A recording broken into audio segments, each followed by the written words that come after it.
Well, good morning. This is Potato Strong Living with Farmer Willie. So glad you could join us today. Thought I would show you some of the garden.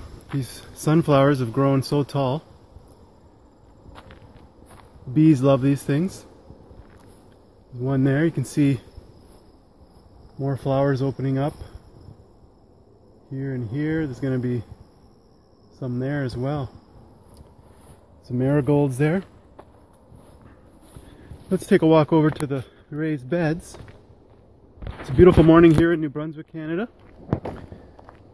Early September. Getting excited about the fall.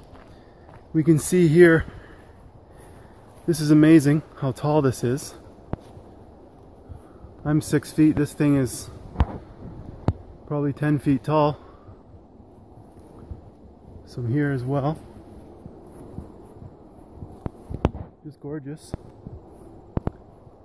Really happy that we planted these this year. We're gonna do this again next year. More buds waiting to open. So we look at the garden. I'm gonna show you some things that worked and some things that didn't. I've got a row of potatoes here. Excited to dig these up, hopefully soon. Carrots. Now these were not thinned out, and the carrots are very small, almost non-existent. So that was pretty much a fail. I'm not sure if it's a soil or just the fact that they weren't thinned out. Probably maybe a combination. And I've got onions and garlic in here, and that was also kind of a mistake. I should have planted those. The garlic should be overwintered because it needs to be at a cooler. It needs to go through a cool phase. So I'm debating whether I should take those out right now, because I want to amend the garden for the fall, for the winter. Here I put in 2 rows of radishes. Those are doing well. I just planted those. And I put in some kale transplants as well. And we put in marigolds around the edges. I don't know if that helps or not, but it's supposed to help with some bugs. These tomato plants didn't do too well, but there's some cherry tomatoes on those and some other bigger tomatoes there. They're getting close to ripening. Here's another section of potato plants, and you can see here this guy is flowering, so hopefully I'll be picking those fairly soon. Some potato plants didn't get very big, and the soil is topsoil and mushroom compost, so I'm hoping that I'm going to amend this with compost and leaf mulch, which is what a lot of the experts are saying. I don't want to use any animal products, manures, blood meal, bone meal, which is common in even organic gardening. There's a gap here where I had lettuce and things, and I'm going to be amending that probably sooner because I've got a bit of a space.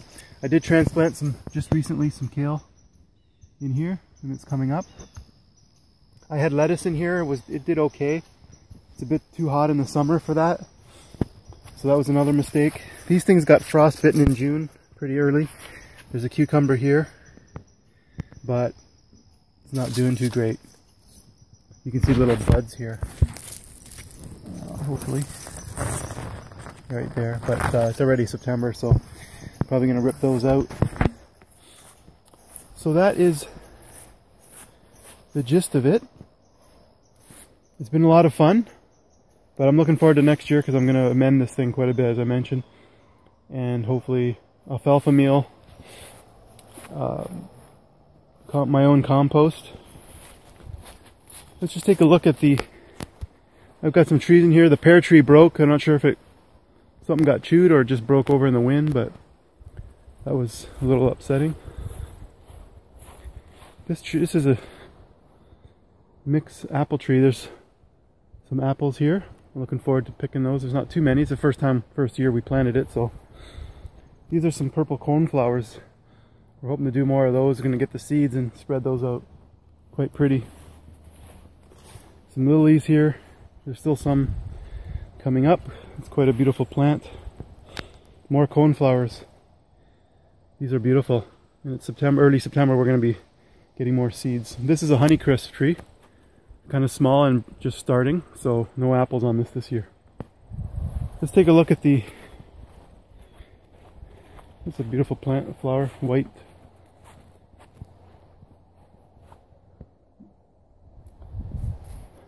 This is my overflow compost bin. I just took a garbage can, drilled some holes in it.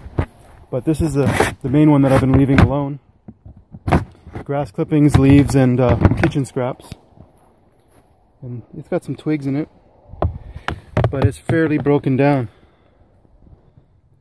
There's some twigs and things that aren't breaking down as much, but it's pretty dark rich and going to be used in the garden soon.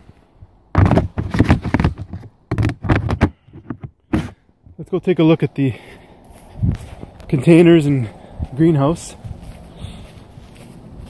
Having a fair amount of success with containers this year. I just planted these a few weeks ago. We've got